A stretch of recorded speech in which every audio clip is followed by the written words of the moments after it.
All right, the other one that we had going into it, and Richard has actually dropped a couple of bombs, and we're going to get into his 2 articles now. The first one that I want to get your insight on is just this.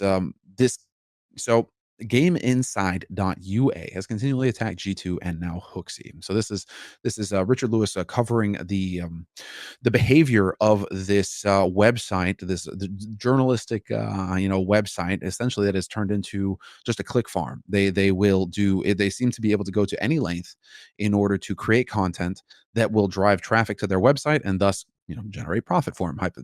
Theoretically, that's the idea. That's you're selling ads and you're getting traffic and you're generating profit. But it's going down, and now it's starting to reach the point where it seems like they are actually falsifying their content, in the sense that falsifying quotes, falsifying information in order to drive this traffic to their website. And all of this is just having a horrendous impact on certain players. And the last one to get knocked by them was Hooxi. And this whole fiasco around whether or not Hooxi actually did these texts, where he was asked to participate in a charity tournament, and allegedly Hooxi responded with some kind of arbitrary $500 appearance fee, to which the guy responded, oh well, so this is for charity and all that. And then Hooxi apparently goes on about how it makes some statements that are just completely out there, to the point where you're just like, really? Okay. Where does this come from? Of course, Hooxi comes out and denies it, but and it doesn't seem like there's any evidence to back it up past that point.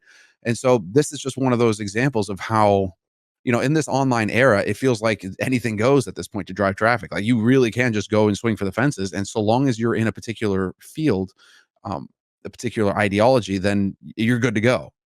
So I'm curious to get your thoughts on this whole thing, because I think that you actually had a couple of points that you wanted to make. To me, the worst element about this isn't even just the shoddy journalism, almost anti-journalism. The idea, by the way, if you don't understand, guys, that a news website has one of their own people get a story and that's it. That just means it's true. There's no corroboration there, and there's direct conflict of interest, because guess what? Your employees, as you pointed out, Semmler, are financially incentivized to create contents and clicks and hits for your site. So the idea that was like a legit story is terrible enough, but it's the nature and the sentiment of the story that is so disturbing to me. Because what they did in this scenario, I'll just hit the top rope with this one. They took someone who had a very serious family bereavement publicly only a few months ago at the end of last year, and who was probably still mourning the loss of a very close family member, and they framed him an entirely 100% fabrication that he supports Russia in a war, and this is 2 Ukrainian people. That is so insane if you know what the consequences for Hooxi could be. 1, he already received loads of abuse on Twitter. You can't take that back. There's no, I'm sorry doesn't take that back and mean he doesn't have a psychological trauma from that. Then there's the angle that, like, first of all, there are obviously a whole bunch of people, by the way, who are from Ukraine who aren't in Ukraine right now, people of the diaspora who've spread around the world. There've obviously been loads of immigrants from years before anyway, when we had the European Union stuff. So it's not like no one could ever get to Hooxi. If you present him as someone who openly discredits the notion of the Ukrainian side of the war and supports Russia, you actually, for real, have potentially put his livelihood in danger and his life in danger. His livelihood, because if it was ever proven true, you'd have to be fired in esports. And then his livelihood, his life, because people might just kill you over that. If someone wants to make a political point, that would be the sort of target they would go for, because it's not a very dangerous target for them, but they can score points. Like, it's a famous person on the internet from a different country. That would be the way you'd strike back at them. All I'll say is think of some of those stories in the past about certain religions and comics that were in Western countries, right? Mm-hmm. That wasn't some famous person in their country. That was someone in another country. They just thought, right, this is someone who's a public figure. This is my chance to get my message out there in the world. So the reason why that's so disturbing is because, as Richard points out in his article, this is just at the end of a long line of them doing this shit, specifically to G2 players, I notice. And it just so happens, Semmler, it's like that classic saying about certain, let's say, hoaxes, which goes like this: when the demand exceeds the supply, people will fabricate the supply. So Well, there what you go. happened was they just eventually said, "Well, I have no stories left." So if we rewind a bit, you'll actually see why this is so dangerous. Because if you rewind, here's where this story began, as Richard points out. It actually began way back when they won the Blast World Final. We even talked about this story ourselves. It's just even I got a detail wrong, which is in the story, when they won the event, some fan who appears to be like a Serbian fan or something, and if people don't know, historically, Serbia and Russia are aligned, essentially. Like, they actually come from the same region. There's all this historical stuff, and essentially politically they've often been aligned. Like, supposedly during like the whole like Balkan conflict, it was more like, you know, Serbia was on the Russian side and then like Croatia, and that's on the like the NATO US side. So it's a very similar setup to some degree. Like, people can see the parallels between it. So basically some fan came up, presumably a fan of Nico and Hunter, the players from Serbia and Bosnia, came up and had a flag, which it turned out was the Russian flag, and took a picture with the whole team after they won the event, right? Now, this is where even I got a detail wrong. Because first of all, my assumption, like everyone, this is the flaw when you don't actually stop and put yourself in someone else's shoes. When I saw that picture, I gained information Hooxi potentially didn't have, which is I saw a picture front on of him, that's a team in a line, and a big flag unraveled. Now, here's what we forget. He doesn't have a screen like that. He's on the other side of that. He's standing here and he can't see the whole image. In our brains, we think he can because we can see it all. That's a difference in perspective. Now, technically, right, at the end of this thing, would that guy have gone, "Oh, hey, Hooxi, look at the whole limit"? No, you go, "Thanks for the picture." So yeah. So Hooxi's story, which it turns out adds even more context, I didn't know about this, was he said he just saw someone come up, a fan, at the end of the event and say, "Can I take a picture with the team?" And he said, "I saw the fan had the flag sort of like curled up, and I saw there was an eagle on it." But by the way, Hooxi's Danish. If you don't know, the flag of Serbia and the flag of Russia actually very easily could be confused. Go look it up now if you're on Google, and you'll see they're quite similar, especially if you're from a country like Denmark, you don't know the difference. Maybe you don't know exactly. So if you're Hooxi, it's actually entirely plausible. One, you didn't see the flag properly. Two, you thought, "Well, I've got Hunter in my team. I assume this guy's Serbian and that's a Serbian flag." So you're not even thinking about the Russia angle at that point. So actually that story's not even as bad as it seemed to me at the time. Because at the time, I also thought the same thing, Semmler. I thought, wait a minute,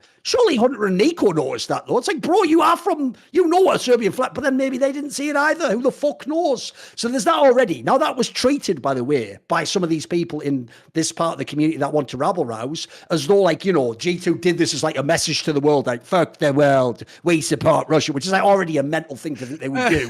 And then just go, cool. By the way, if you were going to do that, wouldn't you just do that through your own socials? Why would you do like a weird picture with a fan as like a hint or like a dog? You wouldn't. And then the other thing is this. After that, this is when I knew, Semmler, there are some people who essentially just want blood. It doesn't matter whose. They just want blood.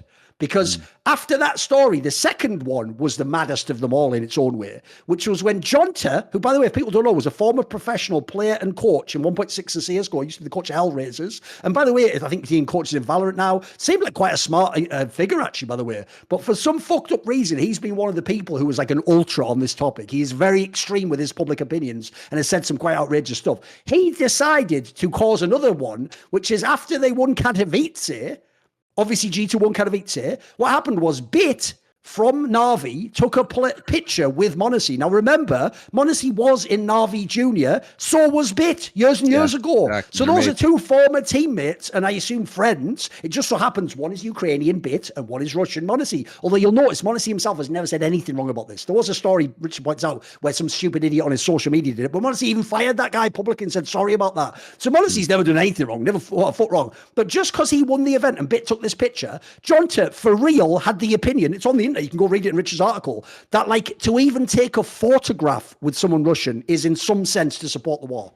That already is like, guys, we're going down such a dangerous, we're already down a dangerous path when you do that. Now a 17-year-old kid can't have his picture taken with his friend because their countries are at war. You do know, Jonta, that's the opposite of what we're trying to accomplish with esports, you moron. The whole point of esports to me, I know Richard said this many times, but I believe it, was back in the day, we were the motherfuckers who could get a guy from Israel who was a pro player and a pro player from Palestine and have them do a picture where it's like, fuck war. Like, we're not about that. We're just people and we're players. And when we play, we transcend the issues of culture and backgrounds. That's, if anything, Jonta's actually arguing against what is probably the most powerful healing force you could do with esports. So Already that tells you they've got nothing left in the tank, Semmler. There's nothing to actually be outraged about that Western people are doing to them about the conflict in Ukraine. They're already doing stuff like you can't take photos anymore. So then all of a sudden, there's not even a photo left. And now they're just creating stories just whole cloth, just pulling it out their ass. And this one is the most egregious in terms of how it was set up. Because here's what's mad, Semmler. You know, normally, actually, people like me and Richard would be really careful about disputing the veracity of something like this. Because how do we know, right? And you think maybe the evidence is still forthcoming. There are so many red flags with this Hooxi story that I'm sorry, gun to my head, I knew it was false the second I saw it. I knew it was a fake the second I saw it. And there's two main reasons why. So if you read it, it starts out basically some random Ukrainian admin guy that none of us have ever heard of from Gameinside has the telegram of Hooxi. Already I'm like, why? Why? Also, now look, maybe there's a world. Just the fact that it was on Telegram alone already was like a red flag to me. That's the point. So here's the thing. Telegram, no one in the West uses Telegram. Now, look, there's maybe there's a world where some of those dodgy online cups have a lot of CIS teams and maybe the admin use, maybe, but I think that's tenuous. So if you don't know, the only Westerners who use Telegram use it explicitly because it is a Russian app and it has encryption. So what they use it for is conspiracy stuff, political stuff, or they've been banned off Western apps like YouTube and Twitter. So it's the only place they can go. So as a result, that wouldn't apply to CSGO players who are like Hooxi, who are just happy-go-lucky, mega fucking chill guys who are tall, controversial. They're not on Telegram already. So that already was red flag number one. Red flag number two is in this chat, the guy says to him, a totally reasonable thing, like, hey, we're running a charity tournament, like a wingman tournament, 2v2, like we'd like you to play in it. The response from Hooxi, why people didn't see this immediately tells me people are so bad at context. The response from Hooxi, he doesn't even say yes, he just goes $500. Now, here's why this is mad, because here's what follows that. Then, so already, by the way, we're supposed to believe G2 players think that you get paid to play in all charity tournaments. Charity. So already that doesn't make sense. But let's imagine we keep going past that. So then the person says, you know, like sort of, I'm sorry, but you don't get paid. It's a charity event. You'd play for free. This is why the following response makes no sense at all. Hooxi doesn't go, oh, well, I was only doing it for he suddenly just goes to this mad thing where he essentially says, like, I don't want to participate in this because I think it's a senseless war between like Ukraine and Russia. And also that it's like inevitable that Russia would win. And then he says some mad thing that sounds like a fucking poem or something, like, let them speak the language of democracy, not the language of thought. Now, here's why that's mental, right? Here's how you put facts together, guys. If he doesn't want to participate in a charity tournament because he thinks it's senseless, the war, and that Russia's inevitably going to win, why would he do it for $500? Why am I the only one asking that question, by the way? Why was $500 worth it for a senseless war that was never... But if he doesn't have $500, suddenly there's no point. Suddenly there's no point. That already shows that the second comment is, this already shows this is fixed, because these aren't even how a human would respond. Like that, there's no coherent logic between, like, I'd play for $500, but now I won't play because of war. I still think they're humans.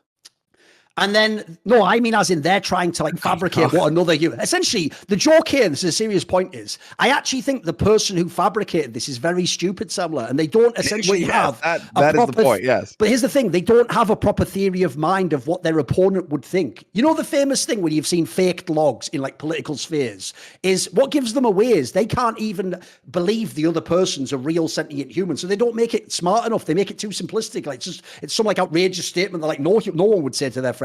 So not only did it look totally implausible what Hooxi wrote, but like I say, why would he do it for $500? But then suddenly it's the war that's the reason not to. Then ask yourself this: didn't they absolutely give it away by making the number $500? To me, it's not a smoking gun because smoking gun's evidence, but circumstantially, the $500 kills the whole story for me, Semmler. Here's why: Hooxi's Danish. If you don't know, in Denmark, as far as I know, it's one of those countries, a bit like the States in some degree, where they don't let you escape the tax system. You could go live wherever you want, mate. You still better pay that Danish tax system, the outrageous amounts they charge, something like 50%. So if you're Danish, by the way, $500 to you is like $220 or something, or $250. So essentially, it's not even $500. And then, are you ready? This penny, if it drops into the brain of whichever Ukrainian person made this up, might blow your mind. $500 is a lot to you because you're in Ukraine. It's nothing to Hooxi. Like the equivalent amount, you moron, should have been like $2,000. By saying 500, you've absolutely shown that this is clearly someone from the Eastern Europe who wrote this fucking message. Yeah, because to you, 500 would be appealing and would be worth doing it for. It doesn't make any sense. You know this, dude. The joke is, like, people like Nico, they're on like that Bill Gates shit where it's like they wouldn't even like lean over to pick up $500. You know what I mean? Like they're like, I'm too busy. I'm on my way. Exactly. They don't. It's almost like that though. They don't give a fuck, do they? Like, so that already was mad. And then finally, the thing where it says that line, let them speak, let them learn the language of democracy, not the language of force. One, Hooxi doesn't speak that way because no human speaks that way. But I'll tell you what type of person could be seen speaking that way. That is exactly, Semmler, if you were on a pro-Russian Telegram account, the kind of rhetoric they would use there. And it might even be from a famous quote, because that quote to me, one,